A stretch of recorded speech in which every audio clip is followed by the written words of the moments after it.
السلام علیکم ورحمۃ اللہ وبرکاتہ۔ ایک بچے کے ایمان کی آزمائش۔ رسول اللہ صلی اللہ علیہ وآلہ وسلم نے فرمایا کہ پہلے زمانے میں ایک بادشاہ تھا، اس کے ہاں ایک جادوگر تھا۔ جب جادوگر بوڑھا ہوا تو نے بادشاہ سے کہا کہ میں اب بوڑھا ہو گیا ہوں اور میری موت کا وقت قریب آ رہا ہے، مجھے کوئی بچہ سونپ دو، میں اسے جادو سکھا دوں۔ چنانچہ ایک ذہین لڑکے کو وہ تعلیم دینے لگا۔ لڑکا اس کے ہاں جاتا تو راستے میں ایک راہب کا گھر پڑتا، جہاں وہ عبادت میں اور وعظ نصیحت میں مشغول ہوتا۔ یہ بھی کھڑا ہو جاتا اور اس کی طرف طریقہ عبادت کو دیکھتا اور وعظ سنتا۔ آتے جاتے یہاں رک جایا کرتا تھا۔ جادوگر بھی مارتا اور بعد بھی، کیونکہ وہاں وہ دیر سے پہنچتا اور یہاں بھی دیر سے آتا۔ ایک دن بچے نے راہب کے سامنے یہ شکایت پیش کی۔ راہب نے کہا، جب جادوگر تم سے پوچھے کہ کیوں دیر ہو گئی تو کہنا کہ گھر والوں نے روک لیا تھا، گھر والے بگڑے تو کہنا کہ جادوگر نے روک لیا تھا۔ یوں ہی ایک زمانہ گزر گیا کہ ایک طرف تو وہ جادو سیکھتا تھا اور دوسری طرف کلام اللہ اور دین اللہ سیکھتا تھا۔ ایک دن یہ دیکھتا ہے کہ راستے میں ایک زبردست ہیبت ناک سانپ پڑا ہے، جس نے لوگوں کی آمد و رفت بند رکھی ہے۔ ادھر والے ادھر اور ادھر والے ادھر ہیں اور سب لوگ ادھر ادھر پریشان کھڑے ہیں۔ اس نے اپنے دل میں سوچا کہ آج موقع ہے کہ میں امتحان لوں، راہب کا دین اللہ کو پسند ہے یا جادوگر کا۔ اس نے ایک پتھر اٹھا کر اور یہ کہہ کر اس پر پھینکا کہ اے اللہ، اگر تیرے نزدیک راہب کا دین جادوگر کی تعلیم سے زیادہ محبوب ہے تو اس جانور کو اس پتھر سے ہلاک کر دے تاکہ لوگوں کو اس بلا سے نجات مل جائے۔ پتھر لگتے ہی وہ جانور ہلاک ہو گیا اور لوگوں کا آنا جانا شروع ہو گیا۔ اور پھر لڑکے نے جا کر راہب کو خبر دی۔ اس نے کہا، پیارے بچے، آج کے دن تو مجھ سے افضل ہے، اب اللہ کی طرف سے تیری آزمائش ہوگی، اگر ایسا ہوا تو لوگوں کو میری خبر نہ کرنا۔ اب اس بچے کے پاس حاجت مند لوگوں کا تانتا لگ گیا۔ اس کی دعا سے مادرزاد، اندھے، کوڑھی، جذامی اور ہر قسم کے بیمار اچھے ہونے لگے۔ بادشاہ کے ایک نابینا وزیر کے کان میں یہ بات پڑی۔ وہ بڑے تحفے تحائف لے کر حاضر ہوا اور کہنے لگا کہ مجھے شفا دے دے تو یہ سب کچھ تجھے دے دوں گا۔ اس نے کہا کہ شفا میرے ہاتھ میں نہیں، میں تو کسی کو شفا نہیں دے سکتا، شفا دینے والا اللہ وحدہ لا شریک کا ہے۔ اس پر ایمان لانے کا وعدہ کرے تو میں دعا کروں۔ اس نے اقرار کیا۔ بچے نے اس کے لیے دعا کی، اللہ نے اسے شفا دے دی۔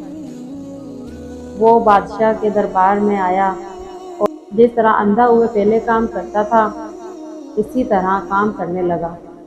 اس کی آنکھیں بالکل روشن تھیں۔ بادشاہ نے متعجب ہو کر پوچھا کہ تجھے آنکھیں کس نے دی؟ اس نے کہا، میرے رب نے۔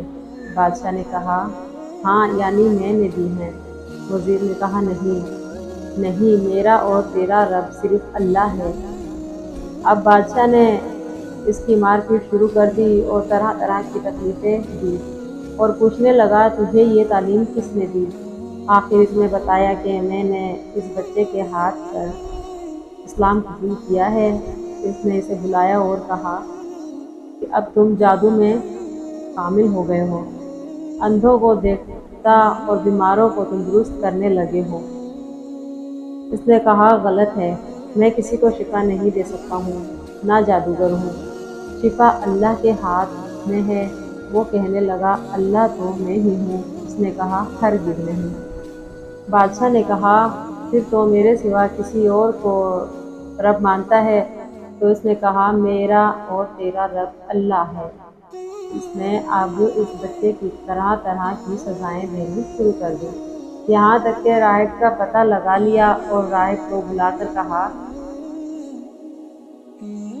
کہ اسلام کو چھوڑ دے اس سے انکار کیا تو بادشاہ نے اسے آرے سے چروا دیا۔ پھر اس نوجوان سے کہا کہ تو بھی دین اسلام سے پھر جا۔ اس نے اپنے سپاہیوں کو حکم دیا کہ اسے فلاں پہاڑ کی چوٹی پر لے جاؤ، وہاں پہنچ کر بھی اگر دین سے باز آ جائے تو اچھا ہے، ورنہ وہیں سے لڑکا دے۔ چنانچہ سپاہی اسے پہاڑ کی چوٹی پر لے گئے۔ جب اسے دھکا دینا چاہا تو اس نے اللہ سے دعا کی، اے اللہ، جس طرح تو چاہے مجھے اس سے نجات دے۔ اس دعا کے ساتھ ہی پہاڑ ہلا اور سب سپاہی لڑک گئے، صرف وہی بچہ ہی باقی بچا رہا۔ وہاں سے بادشاہ کے پاس گیا۔ بادشاہ نے کہا، یہ کیا ہوا؟ میرے سب سپاہی کہاں ہیں؟ بچے نے کہا، اللہ نے مجھے بچا لیا، وہ سب ہلاک ہو گئے۔ بادشاہ نے اپنے دوسرے سپاہیوں کو حکم دیا کہ اسے کشتی میں بٹھا کر لے جاؤ اور سمندر میں پھینک آؤ۔ یہ لوگ اسے لے کر چلے۔ بیچ سمندر کے پہنچ کر جب اسے پھینکنا چاہا تو پھر وہی دعا کی، اے اللہ، جس طرح تو چاہے مجھے اس سے بچا لے۔ دعا کے ساتھ ہی موج اٹھی اور سارے کے سارے سپاہی سمندر میں ڈوب گئے، صرف وہی بچہ باقی بچا۔ پھر وہ بادشاہ کے پاس آیا اور کہنے لگا، میرے رب نے مجھے بچا لیا، اور اے بادشاہ، تو چاہے کتنی تدبیریں بھی کر لے تو مجھے ہلاک نہیں کر سکتا۔ صرف ایک صورت ہے جس طرح میں کہوں، اگر تو اس طرح کرے تو میری جان نکل سکتی ہے۔ اس بچے نے کہا، تمام لوگوں کو ایک میدان میں اکٹھا کرو اور پھر کھجور کے تنے پر مجھے سولی چڑھا اور میرے تیر کو میری کمان پر چڑھا اور بسم اللہ رب ھذا غلام، یعنی اللہ کے نام سے جو اس بچے کا رب ہے، پڑھ کر تیر میری طرف پھینک اور مجھے لگے گا اور میں مر جاؤں گا۔ بادشاہ نے یہی کیا۔ تیر بچے کی کنپٹی میں لگا۔ اس نے اپنا ہاتھ اس جگہ رکھ لیا۔ چاروں طرف سے یہ آوازیں بلند ہونے لگیں، ہم نے بچے کے رب پر ایمان لائے، ہم اس بچے کے رب پر ایمان لائے۔ یہ حال دیکھ کر بادشاہ کے ساتھی بڑے گھبرائے اور کہنے لگے، ہم تو اس بچے کی ترکیب سمجھے ہی نہیں، دیکھیے اس کا اثر کیا پڑا۔ سب لوگ دین اسلام میں داخل ہو گئے۔ ہم نے تو اسے اس لیے قتل کیا تھا کہ کہیں اس کا مذہب پھیل نہ جائے، لیکن جو ڈر تھا سامنے آ ہی گیا اور سب مسلمان ہو گئے۔ بادشاہ نے کہا، اچھا یہ کرو کہ تمام محلوں اور راستوں میں خندقیں کھدواؤ، ان میں لکڑیاں بھرو اور آگ لگا دو۔ جو اس دین سے پھر جائے توڑ دو اور دوسرے کو اس میں پھینک دو۔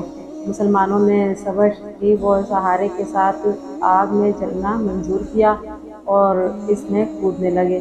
البتہ ایک عورت جس کی گود میں دودھ پیتا چھوٹا سا بچہ تھا، ذرا جھجکی تو اس بچے کو اللہ نے بولنے کی طاقت دی۔